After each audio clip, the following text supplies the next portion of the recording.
रायबरेली में अपनी जनता पार्टी के राष्ट्रीय अध्यक्ष स्वामी प्रसाद मौर्य का जोरदार स्वागत किया गया। इस दौरान उन्होंने बिहार चुनाव और केंद्र सरकार की नीतियों पर तीखे बयान दिए।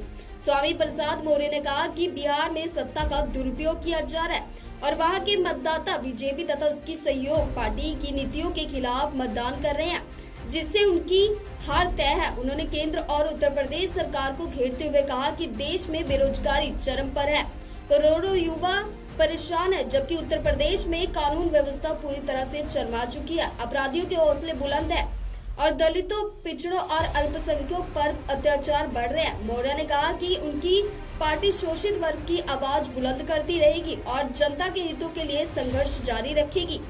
बिहार में कल पहले चरण का मतदान हो गया है, क्या कहेंगे बिहार में इस बार?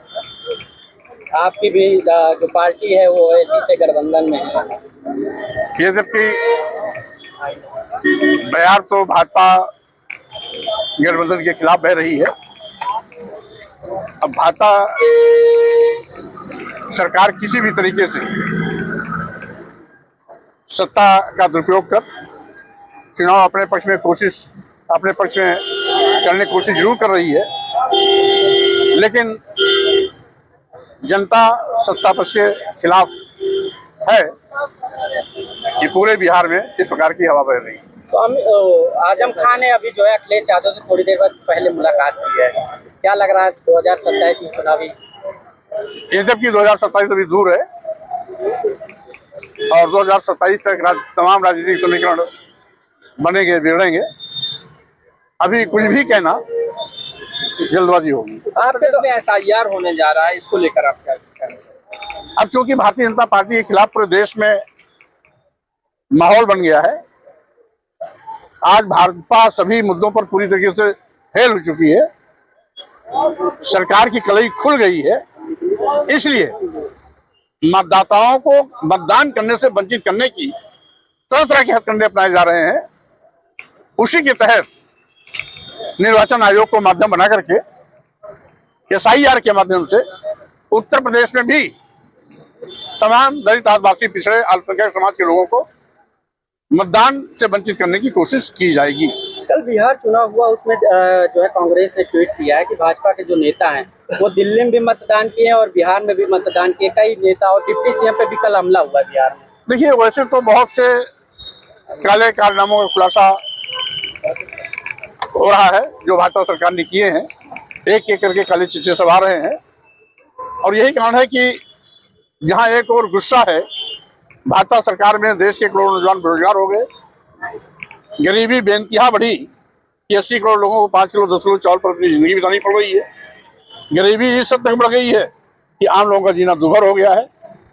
किसान दर की ठोकरें खा रहा है, न उसे लाभकारी मूल्य मिला और न ही तय केंद्रों पर उसके खरीफ की फसल का खरीद किया जा रहा है। आज कानून व्यवस्था पूरी तरीके से ध्वस्त हो चुकी है। जैसा कि आए गए दिन रोज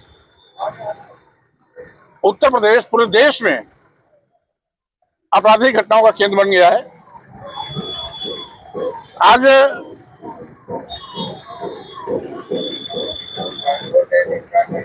केंद्र सरकार की जो एजेंसी है NCRT, उसके मुताबिक उत्तर प्रदेश पूरे देश में हत्या के मामले में नंबर 1, अपहरण के मामले में नंबर 1, महिला हत्या के मामले में नंबर 1, दलित उत्पीड़न के मामले में नंबर 1, महिला उत्पीड़न के मामले में नंबर 1 और जो दूसरे, तीसरे, चौथे, पांचवें पायदान पर है उसमें भी गुजरात, महाराष्ट्र, राजस्थान और मध्य प्रदेश आते हैं। तो जहां जहां भाजपा की सरकारें हैं वहां वहां कानून व्यवस्था पूरी तरीके से ध्वस्त हो चुकी है और यूं कहिए भाजपा शासित राज्य जनरल राज्य के पर्याय बन गए हैं। एक आपके द्वारा बयान दिया गया था कि माँ लक्ष्मी की पूजा करने से गरीबी हट जाती है, उसको लेकर के शिवपाल यादव ने कहा है कि स्वामी प्रसाद मौर्य गंभीर नहीं रहते और कुछ भी बोलते रहते हैं। अब शिवपाल जी ने हमसे इस प्रकार का कोई सवाल नहीं किया, अन्यथा मैं उसको उनको उत्तर देता। आज चूंकि मैं जल्दी में हूँ, तिलक में जा रहा हूँ, इसलिए बात को बढ़ाने से बात अच्छी नहीं है। जो बात एक बार बोल दिया उस पर डिबेट भी हो गया, इसलिए अब समय समय पे आपको दूसरे मुद्दे हम देते रहेंगे, आप उस सवाल को उठाते रहिए।